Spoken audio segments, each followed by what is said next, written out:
podcast vous est présenté par Audible.fr. Vous aimez les podcasts ? Vous allez adorer les livres audio. Téléchargez-les et écoutez-les sur votre smartphone. Avec l'offre d'essai, le premier livre audio est offert sur audible.fr/slate.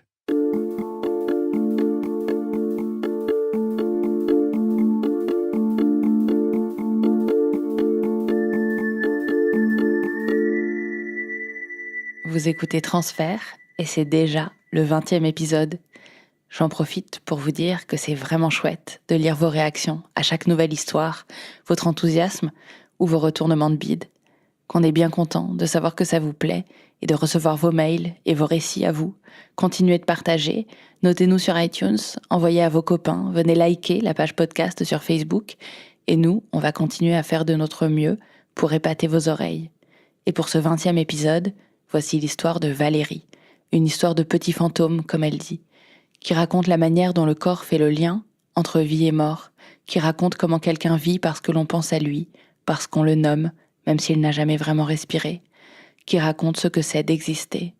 Et c'est un épisode d'Agathe Le Taillandier. C'est une histoire de maternité, en fait. De ce que c'est que d'être une femme et de faire des enfants. De ce que ça peut être à la fois dans la joie et dans la douleur. On dit tu enfanteras dans la douleur, c'est la douleur physique, mais il y a aussi de la douleur psychologique parfois, et c'est un peu ça, c'est la maternité. C'est ce qui fait de moi une mère, voilà. Le point de départ de l'histoire, c'est la rencontre entre un homme et une femme qui décident de faire un enfant. C'est une histoire assez banale.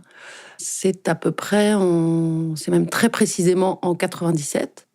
Nous faisons un enfant qui s'appelle Jules. Ce qui était drôle, c'est que l'accouchement était déclenché. C'est-à-dire que moi, j'ai pris le métro pour aller accoucher avec mon gros ventre. Et je regardais les gens qui partaient au boulot. Je disais, moi, je vais accoucher. Donc voilà, un petit garçon qui naît, tout se passe bien, on est super heureux. Voilà, c'est notre premier enfant, c'est génial. C'est marrant parce que j'ai pensé en lui donnant la vie que je lui donnais la mort en même temps. Simplement parce qu'il allait grandir et qu'un jour, il allait mourir. Et ça, j'avais eu cette pensée et puis je l'avais enlevée de ma tête. Moi, j'avais 30 ans. Donc, histoire heureuse et banale. Et puis, les années passent et on se dit, mais il faut lui faire un petit frère, une petite sœur. On avait envie, on était contents, donc, je tombe enceinte 2 ans plus tard d'un petit garçon et c'est parti pour faire une famille, quoi.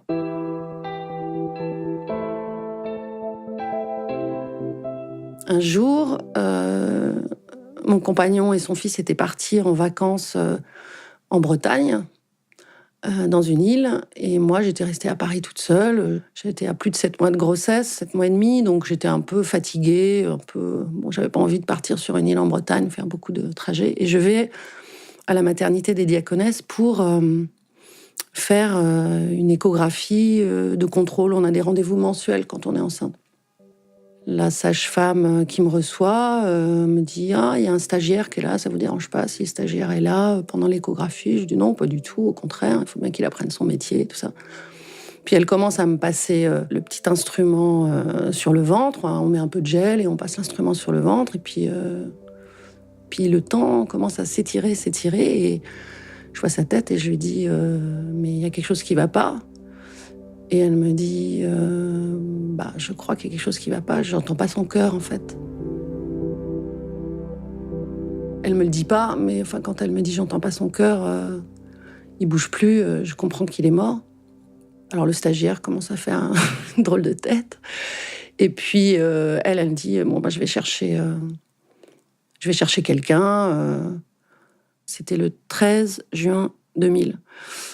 Après, donc c'était il y a un petit moment, je me souviens plus exactement, mais il y a eu une espèce de branle-bas de combat, et je me suis retrouvée avec mon gros ventre, toute seule, avec cette nouvelle.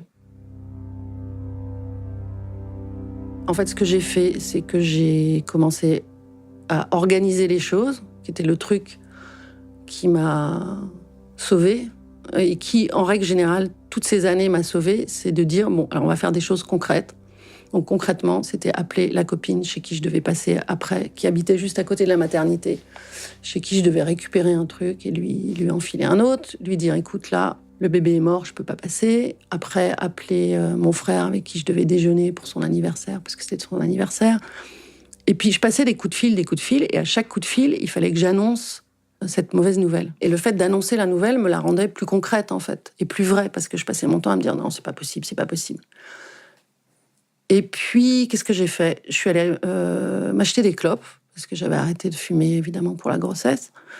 Et j'ai commencé il faisait super beau, j'étais dans le parc de la maternité, parce qu'ils ont un super parc au Diaconesse, et je fumais mes clopes. Les gens me regardaient avec mon gros ventre, évidemment. Je ressentais plus. Moi, je repoussais le moment de l'annoncer, d'appeler en Bretagne et de l'annoncer à mon fils et à son père. Et puis, il a bien fallu que je le fasse. Et ça, c'était, je pense, un des moments les plus durs. Mais je l'ai fait. Et puis, mon amie chez qui je devais aller ce jour-là est venue me retrouver. Et donc, avec elle... Elle a été super. Avec elle, on a fait tous les trucs qu'il fallait organiser et tous ces trucs très concrets qui font que y a une partie de la douleur qui est moins présente parce qu'il fallait que j'aille chercher des vêtements pour aller pour retourner à l'hôpital parce que il fallait que j'aille accoucher. Là, le bébé était mort in utero. Ce qu'on appelle une mort in utero, c'est comme une sorte de mort subite. Et moi, je pensais que il suffit de faire une césarienne et puis bye bye. Mais en fait, on ne fait pas de césarienne quand le bébé est mort, en fait. Parce que la césarienne, c'est vraiment quand il y a un danger pour la mère ou pour l'enfant. Donc, on accouche tout à fait normalement, en fait. On prend un petit médicament qui s'appelle le RU81, je crois, et on accouche. Et là, les gens de l'hôpital ont été vraiment... la maternité ont été vraiment super. J'ai rencontré une sage-femme, par hasard ou coïncidence, qui avait vécu ça aussi. Donc, elle était vraiment très douce. Elle s'appelait Marie-Pia, je crois. De très bons conseils. Enfin, elle m'a vraiment beaucoup aidée. Et puis, mon compagnon est venu. Il dormait avec moi. On lui a trouvé un lit de camp. Enfin, on était vraiment très, très proches dans ce moment-là. Et très bien accompagnés, quoi. Vraiment, c'est super important.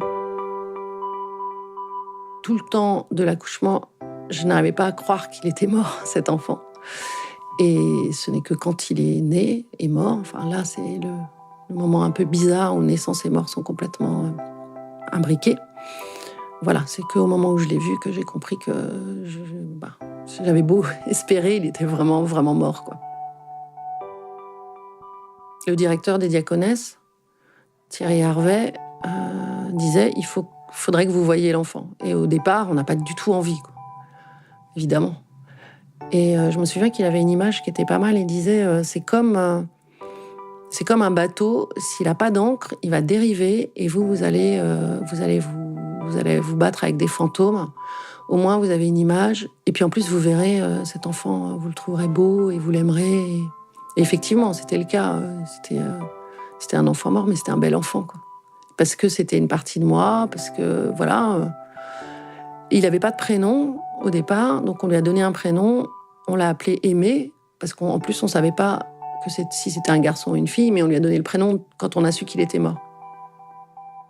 On rentre chez mes parents qui m'ont hébergé quelques jours, parce que j'avais envie de voir mon fils qui gardait, le petit, qui avait 3 ans à ce moment-là. Puis voilà, et puis l'enthousiasme des retrouvailles avec mon fils, le vivant, tout ça fait que voilà, la vie reprend. Et là, effectivement, je me sentais assez coupable, d'autant qu'il est mort d'une chose qui est très rare. Il y a eu une transfusion fœto-maternelle, c'est-à-dire que tout son sang s'est déversé dans mon sang. Mais il n'y a pas eu de choc. Médicalement, c'est un truc que je ne connaissais pas. Et donc, moi, je me suis sentie vraiment coupable. Je me suis dit, mais ça se trouve, il y a quelque chose en moi. C'est comme si j'avais pris le sang de mon enfant. Et j'ai commencé à devenir un peu folle, quoi. Enfin, un peu folle, j'exagère, mais je faisais beaucoup de cauchemars. J'arrivais pas à avoir une femme enceinte. Évidemment, j'arrivais pas à avoir de nourrisson. Enfin, je regardais les chiffres. Je disais, il est mort le 13 juin. Et puis, j'étais dans la chambre numéro 13 ou je sais pas quoi. Enfin, je faisais Tous les matins, je me réveillais, je pensais à ça. Arriver à prendre un nourrisson dans ses bras, il faut au moins 6 mois. Voilà, il y a pas mal de choses. Puis en plus, physiquement, le corps est là pour rappeler. Enfin, il faut arrêter l'allaitement qui se fait, c'est-à-dire la montée de lait, elle se fait naturellement, donc il faut l'arrêter. On a encore un ventre de femme enceinte. Outre la douleur, voilà, la douleur de perdre quelque chose, il y avait la culpabilité.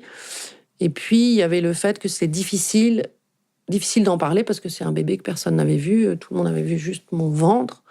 Et c'est un deuil particulier puisque c'est un enfant qui n'a pas vécu. Il n'y avait pas de souvenir, il y avait pas. C'est pour ça que c'était important de lui donner un prénom et qu'il soit sur notre livret de famille.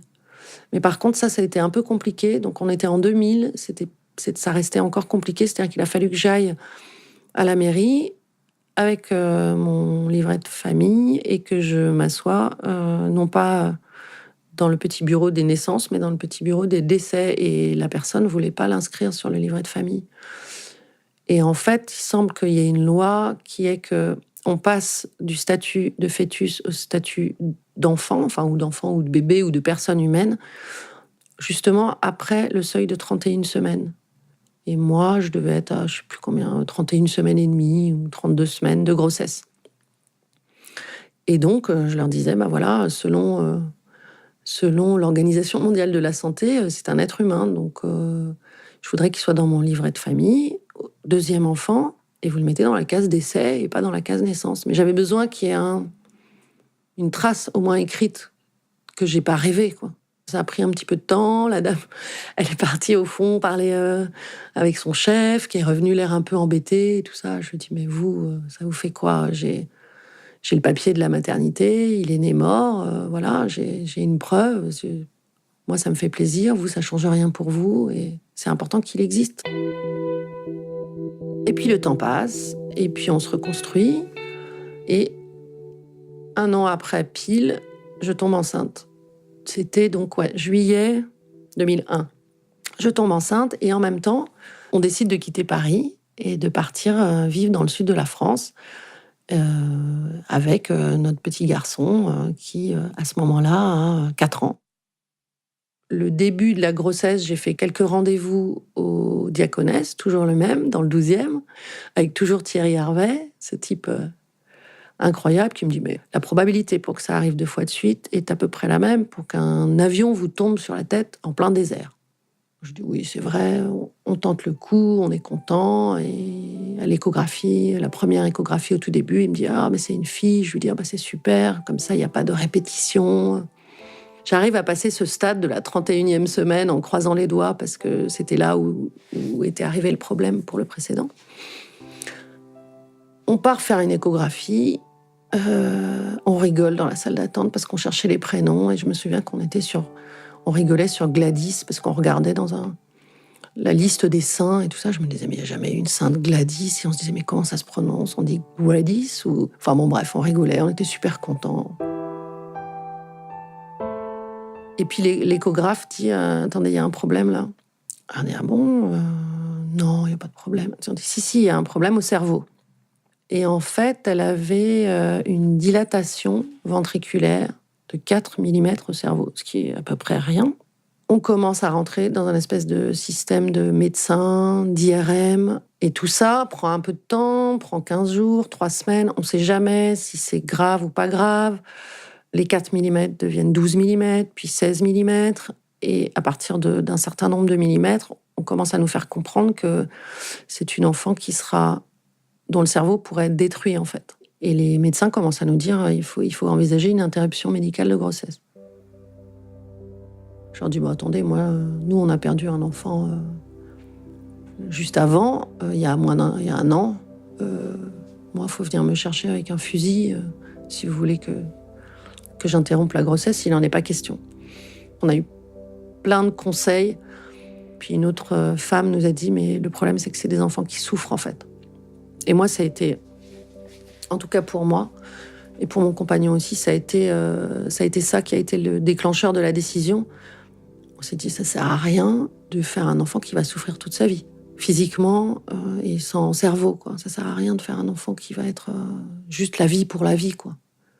Juste comme un gentil légume, quoi. Mais là, c'est vrai qu'il y avait de la culpabilité aussi, parce que cette fois, il y avait une décision à prendre.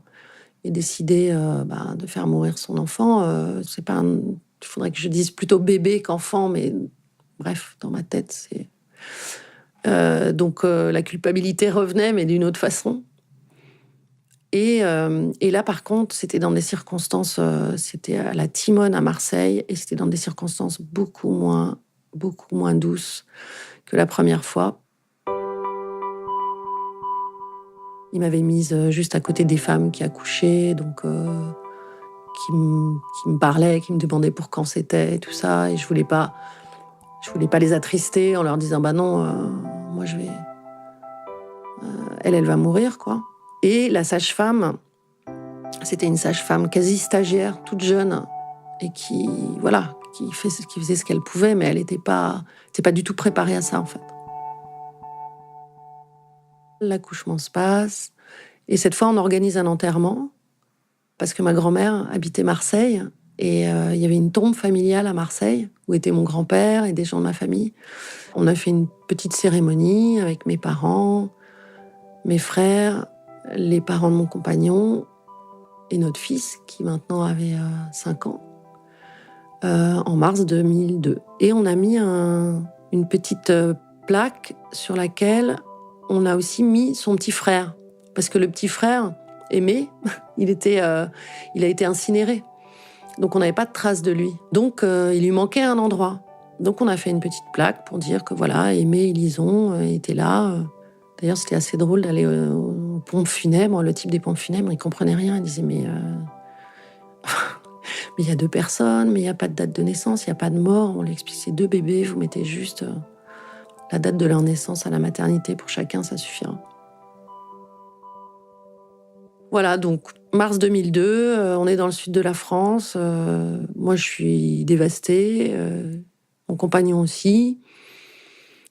Enfin bref, il fait super beau, mais rien ne va plus parce que le vide était énorme. La culpabilité était très forte au moment de la prise de décision d'une interruption de grossesse. Et après, très vite, en tout cas moi, mon compagnon, je sais pas. Mais en tout cas, moi, j'ai décidé que je ne voulais pas me sentir coupable. Je continue à y penser tous les jours, je continue à me réveiller tous les matins en pensant à ses enfants. Lison, on l'a vue aussi à la naissance. Elle était magnifique. Et même les sages-femmes m'ont dit... mais là, ce qui nous a frappé, c'était la beauté de ce bébé. L'entourage proche, c'est-à-dire les amis, les parents, mes frères, très vite, l'entourage proche, dès la première mort, ils ont compris à quel point c'était douloureux. Par contre, dès qu'on s'éloigne un petit peu, les gens parlent de fausse couche, en fait. Parce que la mort est tabou de toute façon, alors qu'on est dans une société très médicalisée, les médecins, ils peuvent pas expliquer pourquoi certains enfants naissent et d'autres meurent avant de naître. Et puis parce que naissance et mort sont tellement mélangés dans ces moments-là, moi-même, je sais pas, ces 2 bébés, leur naissance est arrivée après leur mort. Donc c'est quand même un truc bizarre dans une vie, si courte soit-elle. Enfin, donc, et en même temps, c'est des moments très forts parce que tout est mélangé. Et puis arrive ma meilleure amie, qui avait déjà 2 garçons. On arrive vers décembre 2002. Et ma meilleure amie est enceinte. Et au début, elle voulait pas trop me le dire, etc. Parce qu'elle voulait pas. Puis après, je m'en suis réjouie avec elle. Je disais, bah, chouette, un enfant qui arrive et tout, super. Et puis, fin décembre, il naît et il va pas bien du tout. Et la mère et l'enfant sont emmenés à l'hôpital Necker. Et c'est un petit garçon qui s'appelait Gaspard et qui a vécu 15 jours à Necker.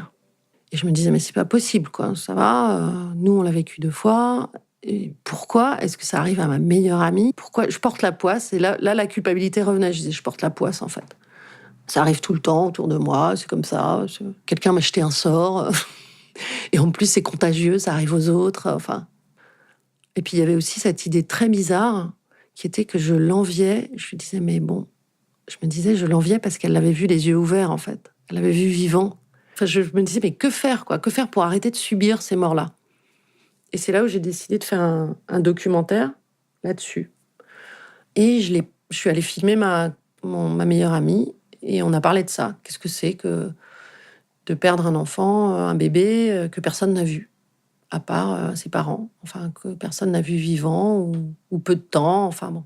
En fait, je faisais tout le chemin avec ma caméra pour filmer les gens, toutes les étapes du temps et du deuil jusqu'à une personne qui était de la génération d'après, en fait, qui était née après un enfant mort, et ça avait été un secret de famille. Et elle l'avait découvert en psychanalyse, parce qu'elle avait toujours le même rêve qui revenait, et en fait, elle était en train de découvrir, la psychanalyste lui avait dit, mais ce rêve, demandez à vos parents, mais vous avez un enfant mort derrière vous, quoi. Enfin, avant vous. Je pense que mon rapport à mon corps a changé. Je voulais être forte physiquement. Ça, c'était très important. Je sais pas, ouais, je voulais être forte, musclée, enfin, mais un côté un peu guerrière, quoi. Oui, je me suis mis à faire beaucoup plus de sport. Et je voulais que mon corps soit solide. Et sinon, intimement, sur les relations de couple, etc., notre couple tenait toujours, mais le couple tenait beaucoup sur ces épreuves qu'on avait passées ensemble, et plus sur des joies communes. Mais au fur et à mesure que je faisais le documentaire, j'avançais dans le deuil, et donc l'idée de quand même repartir, quand même retenter le coup est venue. L'idée, elle est venue en septembre. On a dit, bon, allez, on saute, genre façon sans élastique. On y va. Et je suis tombée enceinte en octobre. J'ai une amie qui m'a dit, il y avait un tout petit créneau, là. Il s'est engouffré dedans, lui. Il avait vraiment envie de venir sur Terre. Je retourne à la maternité des Diaconesses. Je suis accueillie comme une reine. Et on arrive à juin.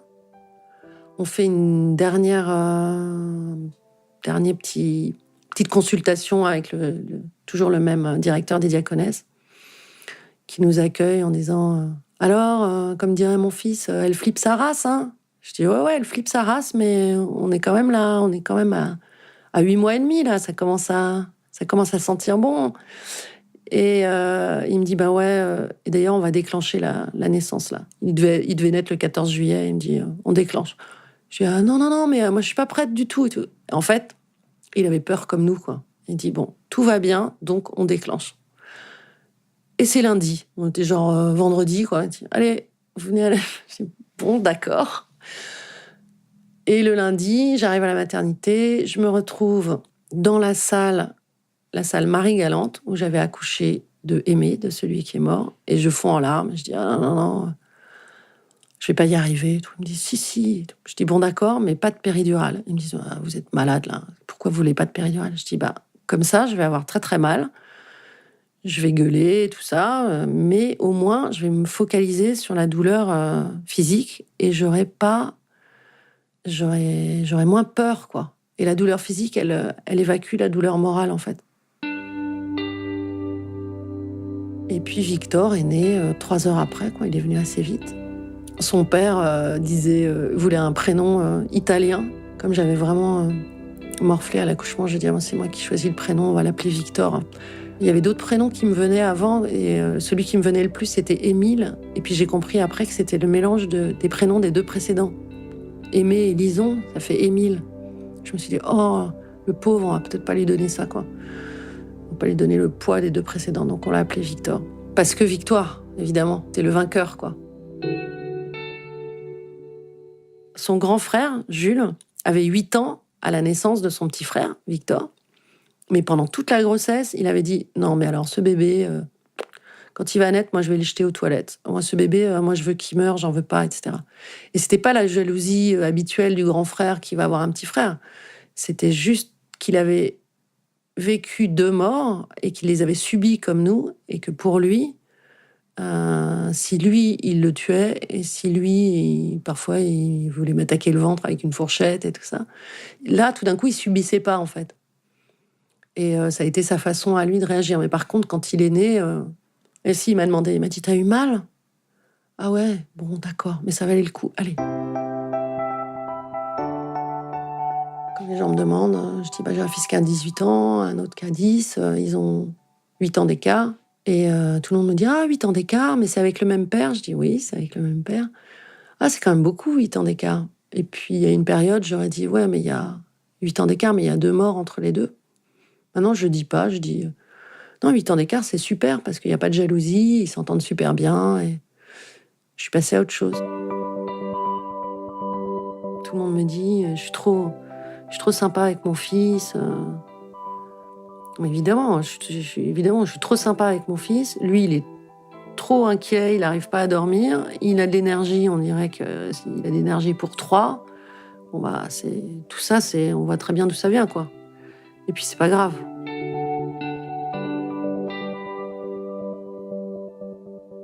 Le petit, quand il a eu 4 ou 5 ans, je lui ai dit, j'ai senti c'était le moment et je lui ai expliqué.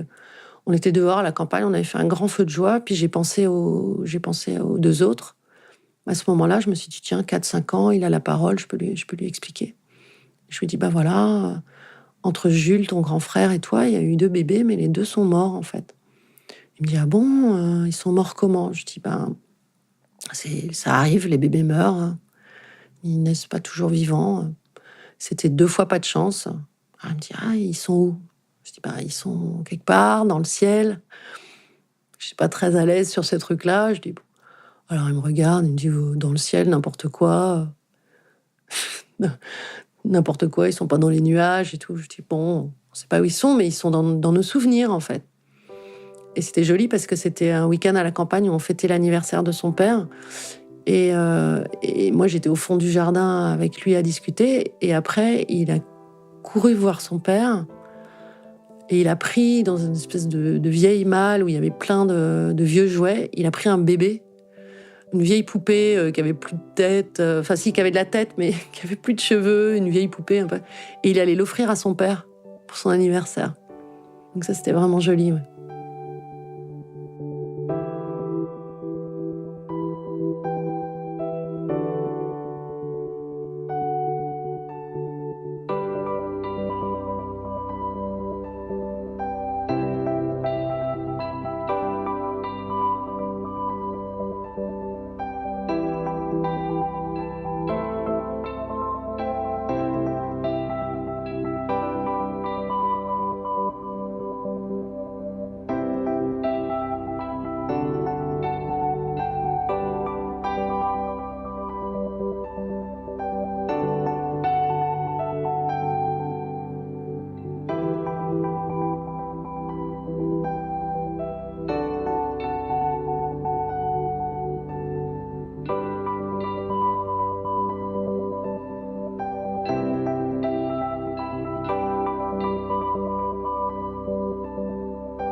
Cet épisode est signé Agathe Le Taillandier, réalisé par Alexandre Moniol, sur une musique composée par Pauline Thompson et mixée par Jean-Baptiste Aubonnet. Si vous avez des histoires à nous envoyer, je vous rappelle que vous pouvez toujours nous écrire à podcast@slate.fr. À très vite. Ce podcast vous a été présenté par audible.fr. Vous aimez les podcasts? Vous allez adorer les livres audio. Téléchargez-les et écoutez-les sur votre smartphone.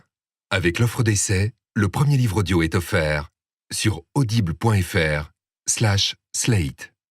Après, donc c'était il y a un petit moment, je me souviens plus exactement, mais il y a eu une espèce de branle-bas de combat, et je me suis retrouvée avec mon gros ventre, toute seule, avec cette nouvelle. En fait, ce que j'ai fait, c'est que j'ai commencé à organiser les choses, qui était le truc qui m'a sauvée, et qui, en règle générale, toutes ces années m'a sauvée, c'est de dire, bon, alors on va faire des choses concrètes. Donc concrètement, c'était appeler la copine chez qui je devais passer après, qui habitait juste à côté de la maternité, chez qui je devais récupérer un truc et lui enfiler un autre, lui dire, écoute, là, le bébé est mort, je peux pas passer. Après, appeler mon frère avec qui je devais déjeuner pour son anniversaire, parce que c'était son anniversaire. Et puis, je passais des coups de fil, et à chaque coup de fil, il fallait que j'annonce cette mauvaise nouvelle. Et le fait d'annoncer la nouvelle me la rendait plus concrète, en fait, et plus vraie, parce que je passais mon temps à me dire non, c'est pas possible, c'est pas possible. Et puis, qu'est-ce que j'ai fait ? Je suis allée m'acheter des clopes, parce que j'avais arrêté de fumer, évidemment, pour la grossesse. Et j'ai commencé il faisait super beau, j'étais dans le parc de la maternité, parce qu'ils ont un super parc au Diaconesse, et je fumais mes clopes. Les gens me regardaient avec mon gros ventre, évidemment. Je ressentais plus. Moi, je repoussais le moment de l'annoncer, d'appeler en Bretagne et de l'annoncer à mon fils et à son père.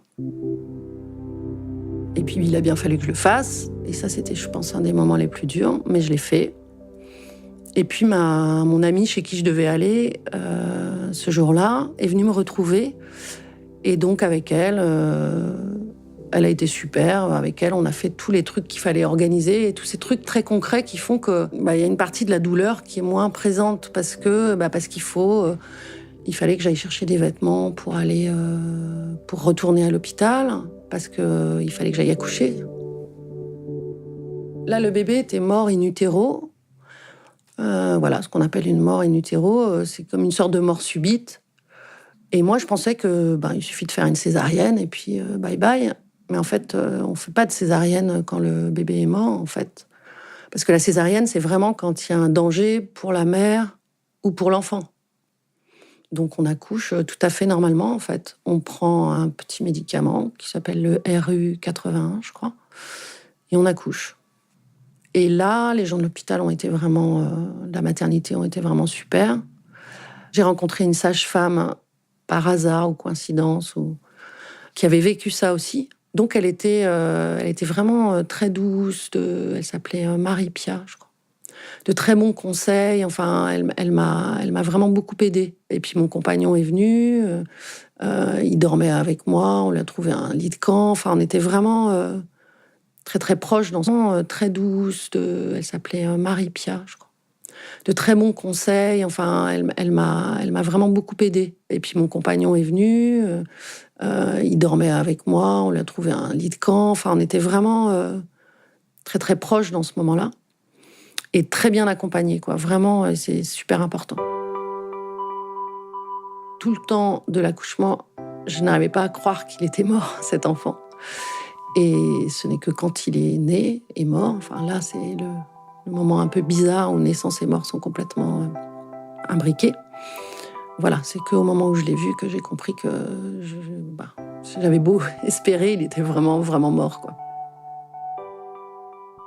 Le directeur des Diaconesses, Thierry Harvet, disait « il faudrait que vous voyiez l'enfant ». Et au départ, on n'a pas du tout envie, quoi. Évidemment. Et je me souviens qu'il avait une image qui était pas mal. Il disait c'est comme un bateau, s'il n'a pas d'ancre, il va dériver et vous allez vous battre avec des fantômes. Au moins, vous avez une image. Et puis en plus, vous verrez cet enfant, vous le trouverez beau et vous l'aimerez. Et effectivement, c'était le cas. C'était un enfant mort, mais c'était un bel enfant, quoi. Parce que c'était une partie de moi, parce que, voilà. Il n'avait pas de prénom au départ, donc on lui a donné un prénom. On l'a appelé Aimé, parce qu'en plus, on ne savait pas si c'était un garçon ou une fille, mais on lui a donné le prénom quand on a su qu'il était mort. On rentre chez mes parents qui m'ont hébergée quelques jours parce que j'avais envie de voir mon fils qui gardait, le petit qui avait 3 ans à ce moment-là. Puis voilà, et puis l'enthousiasme des retrouvailles avec mon fils, le vivant, tout ça fait que voilà, la vie reprend.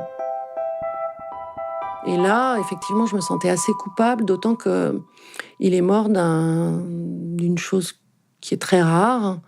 Il y a eu une transfusion fœto-maternelle, c'est-à-dire que tout son sang s'est déversé dans mon sang. Mais il n'y a pas eu de choc. Médicalement, c'est un truc que je ne connaissais pas. Et donc, moi, je me suis sentie vraiment coupable. Je me suis dit, mais ça se trouve, il y a quelque chose en moi. C'est comme si j'avais pris le sang de mon enfant. Et j'ai commencé à devenir un peu folle, quoi. Enfin, un peu folle, j'exagère, mais je faisais beaucoup de cauchemars. J'arrivais pas à avoir une femme enceinte. Évidemment, j'arrivais pas à avoir de nourrisson. Enfin, je regardais les chiffres. Je disais, il est mort le 13 juin. Et puis, j'étais dans la chambre numéro 13 ou je sais pas quoi. Enfin, je faisais... tous les matins, je me réveillais, je pensais à ça. Arriver à prendre un nourrisson dans ses bras, il faut au moins 6 mois.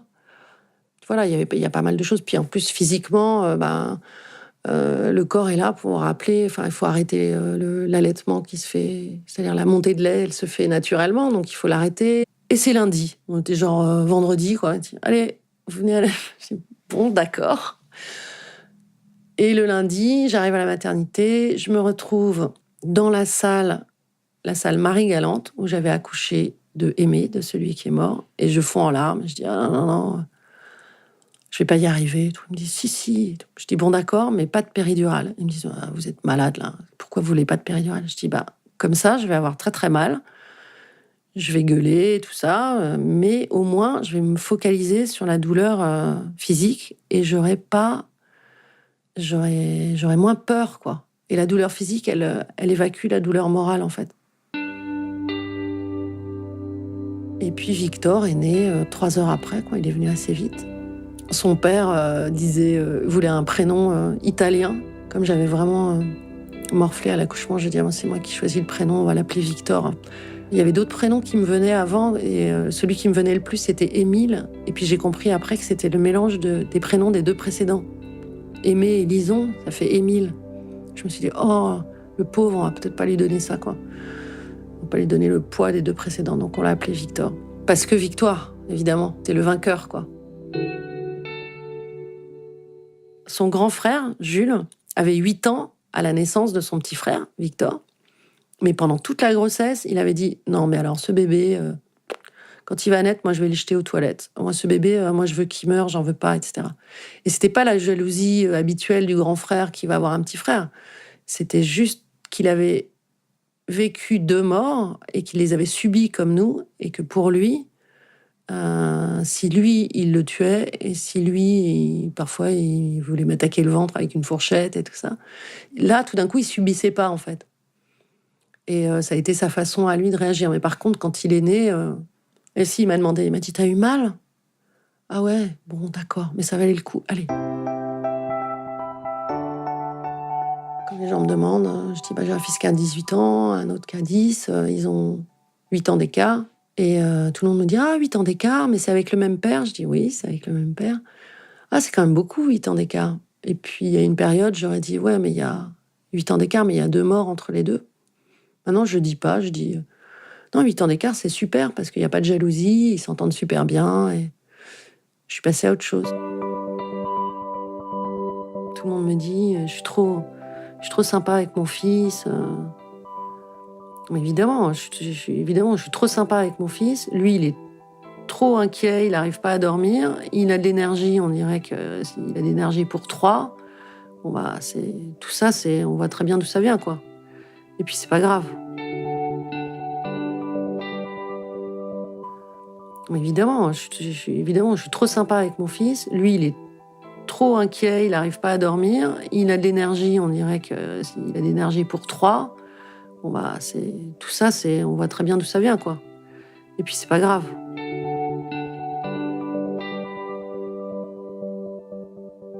Le petit, quand il a eu 4 ou 5 ans, je lui ai dit... j'ai senti c'était le moment, et je lui ai expliqué. On était dehors à la campagne, on avait fait un grand feu de joie, puis j'ai pensé aux 2 autres. À ce moment-là, je me suis dit, tiens, 4-5 ans, il a la parole, je peux lui expliquer.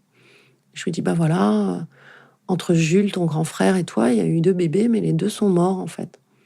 Il me dit, ah bon, ils sont morts comment? Je dis, ça arrive, les bébés meurent, ils naissent pas toujours vivants. C'était 2 fois pas de chance. Il me dit, ils sont où? Je dis, ils sont quelque part, dans le ciel.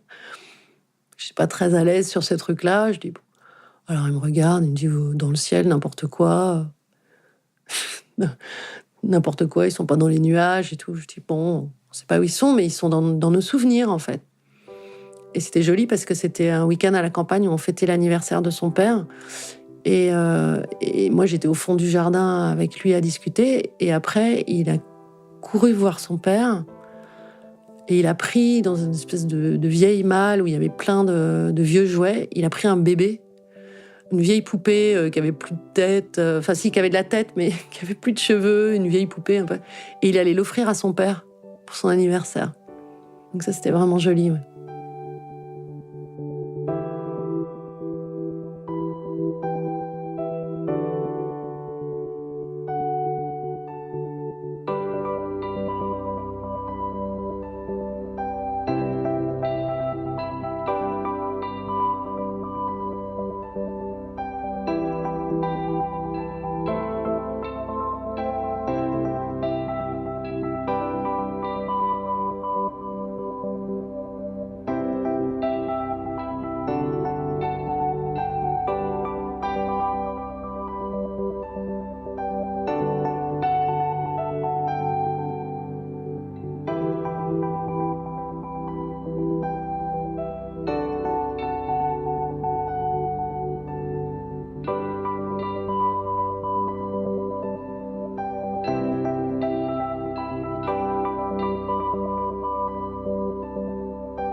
Cet épisode est signé Agathe Le Taillandier, réalisé par Alexandre Mognol, sur une musique composée par Pauline Thompson et mixée par Jean-Baptiste J'ai décidé que je ne voulais pas me sentir coupable. Je continue à y penser tous les jours, je continue à me réveiller tous les matins en pensant à ces enfants. Lison, on l'a vue aussi à la naissance, elle était magnifique. Et même les sages-femmes m'ont dit mais là, ce qui nous a frappé, c'était la beauté de ce bébé. L'entourage proche, c'est-à-dire les amis, les parents, mes frères, très vite, l'entourage proche, dès la première mort, ils ont compris à quel point c'était douloureux.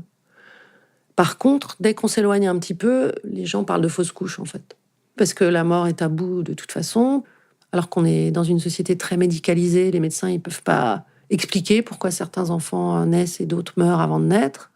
Et puis parce que naissance et mort sont tellement mélangés dans ces moments-là. Moi-même, je sais pas, ces deux bébés, leur naissance est arrivée après leur mort.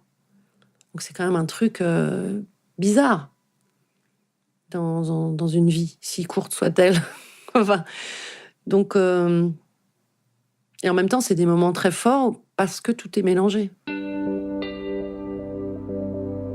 Et puis arrive ma meilleure amie, qui avait déjà 2 garçons. On arrive vers décembre 2002. Et ma meilleure amie est enceinte. Et au début, elle voulait pas trop me le dire, etc. Parce qu'elle voulait pas. Puis après, je m'en suis réjouie avec elle. Je disais, bah, chouette, un enfant qui arrive et tout, super. Et puis, fin décembre, il naît et il va pas bien du tout. Et la mère et l'enfant sont emmenés à l'hôpital Necker. Et c'est un petit garçon qui s'appelait Gaspard et qui a vécu 15 jours à Necker. Et je me disais, mais c'est pas possible, quoi. Ça va, nous, on l'a vécu 2 fois. Et pourquoi est-ce que ça arrive à ma meilleure amie? Pourquoi je porte la poisse? Et là, la culpabilité revenait. Je disais, je porte la poisse, en fait. Ça arrive tout le temps autour de moi, c'est comme ça. Quelqu'un m'a jeté un sort. Et en plus, c'est contagieux, ça arrive aux autres. Enfin. Et puis, il y avait aussi cette idée très bizarre qui était que je l'enviais. Je me disais, mais bon, je me disais, je l'enviais parce qu'elle l'avait vu les yeux ouverts, en fait. Elle l'avait vu vivant. Enfin, je me disais, mais que faire, quoi? Que faire pour arrêter de subir ces morts-là? Et c'est là où j'ai décidé de faire un documentaire là-dessus. Et je suis allée filmer ma meilleure amie et on a parlé de ça. Qu'est-ce que c'est que de perdre un enfant, un bébé que personne n'a vu, à part ses parents, enfin que personne n'a vu vivant ou peu de temps, enfin bon.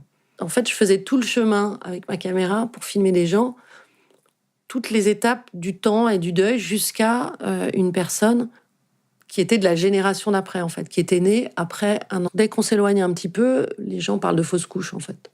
Parce que la mort est tabou de toute façon, alors qu'on est dans une société très médicalisée, les médecins, ils peuvent pas expliquer pourquoi certains enfants naissent et d'autres meurent avant de naître. Et puis parce que naissance et mort sont tellement mélangés dans ces moments-là. Moi-même, je sais pas, ces 2 bébés, leur naissance est arrivée après leur mort. Donc c'est quand même un truc bizarre dans une vie, si courte soit-elle. Enfin, donc, et en même temps, c'est des moments très forts parce que tout est mélangé. Et puis arrive ma meilleure amie, qui avait déjà 2 garçons. On arrive vers décembre 2002. Et ma meilleure amie est enceinte. Et au début, elle voulait pas trop me le dire, etc. Parce qu'elle voulait pas. Puis après, je m'en suis réjouie avec elle. Je disais, bah, chouette, un enfant qui arrive et tout, super. Et puis, fin décembre, il naît et il va pas bien du tout. Et la mère et l'enfant sont emmenés à l'hôpital Necker. Et c'est un petit garçon qui s'appelait Gaspard et qui a vécu 15 jours à Necker. Et je me disais, mais c'est pas possible, quoi. Ça va, nous, on l'a vécu 2 fois. Et pourquoi est-ce que ça arrive à ma meilleure amie? Pourquoi je porte la poisse? Et là, la culpabilité revenait. Je disais, je porte la poisse, en fait. Ça arrive tout le temps autour de moi, c'est comme ça. Quelqu'un m'a jeté un sort. Et en plus, c'est contagieux, ça arrive aux autres. Enfin. Et puis, il y avait aussi cette idée très bizarre qui était que je l'enviais. Je me disais, mais bon, je l'enviais parce qu'elle l'avait vu les yeux ouverts, en fait. Elle l'avait vu vivant. Enfin, je me disais, mais que faire, quoi? Que faire pour arrêter de subir ces morts-là? Et c'est là où j'ai décidé de faire un documentaire là-dessus. Et je suis allée filmer ma meilleure amie et on a parlé de ça. Qu'est-ce que c'est que de perdre un enfant, un bébé, que personne n'a vu, à part ses parents, enfin, que personne n'a vu vivant ou peu de temps, enfin bon. En fait, je faisais tout le chemin avec ma caméra pour filmer des gens, toutes les étapes du temps et du deuil jusqu'à une personne qui était de la génération d'après, en fait, qui était née après un enfant mort, et ça avait été un secret de famille. Et elle l'avait découvert en psychanalyse, parce qu'elle avait toujours le même rêve qui revenait, et en fait, elle était en train de découvrir, la psychanalyste lui avait dit, mais ce rêve, demandez à vos parents, mais vous avez un enfant mort derrière vous, quoi. Enfin, avant vous. Je pense que mon rapport à mon corps a changé. Je voulais être forte physiquement. Ça, c'était très important. Je sais pas, ouais, je voulais être forte, musclée, enfin, mais un côté un peu guerrière, quoi. C'est important qu'il existe. Et puis le temps passe, et puis on se reconstruit, et 1 an après, pile, je tombe enceinte. C'était donc, juillet 2001. Je tombe enceinte, et en même temps, on décide de quitter Paris et de partir vivre dans le sud de la France, avec notre petit garçon qui, à ce moment-là, a 4 ans. Le début de la grossesse, j'ai fait quelques rendez-vous au Diaconesse, toujours le même, dans le 12e, avec toujours Thierry Hervé, ce type incroyable, qui me dit, mais la probabilité pour que ça arrive 2 fois de suite est à peu près la même pour qu'un avion vous tombe sur la tête en plein désert. Je dis, oui, c'est vrai, on tente le coup, on est content. Et à l'échographie, la première échographie au tout début, il me dit, ah, mais c'est une fille. Je lui dis, ah, bah, c'est super, comme ça, il n'y a pas de répétition. J'arrive à passer ce stade de la 31e semaine en croisant les doigts, parce que c'était là où était arrivé le problème pour le précédent. On part faire une échographie. On rigole dans la salle d'attente parce qu'on cherchait les prénoms. Et je me souviens on rigolait sur Gladys, parce qu'on regardait dans la liste des saints et tout ça. Je me disais, mais il n'y a jamais eu une sainte Gladys. Et on se disait, mais comment ça se prononce? On dit Gladys ou... Enfin bon, bref, on rigolait, on était super contents. Et puis l'échographe dit, attendez, il y a un problème là. On dit, ah bon? Non, il n'y a pas de problème. On dit, si, il y a un problème au cerveau. Et en fait, elle avait une dilatation ventriculaire de 4 mm au cerveau, ce qui est à peu près rien. On commence à rentrer dans un espèce de système de médecins, d'IRM, et tout ça prend un peu de temps, prend 15 jours, 3 semaines, on ne sait jamais si c'est grave ou pas grave. Les 4 mm deviennent 12 mm, puis 16 mm, et à partir d'un certain nombre de millimètres, on commence à nous faire comprendre que c'est une enfant dont le cerveau pourrait être détruit, en fait. Et les médecins commencent à nous dire il faut envisager une interruption médicale de grossesse. Je leur dis, attendez, nous, on a perdu un enfant juste avant, il y a 1 an. Moi, il faut venir me chercher avec un fusil si vous voulez que j'interrompe la grossesse, il n'en est pas question. On a eu plein de conseils. Puis une autre femme nous a dit, mais le problème, c'est que c'est des enfants qui souffrent, en fait. Et moi, ça a été, en tout cas pour moi, et pour mon compagnon aussi, ça a été ça qui a été le déclencheur de la décision.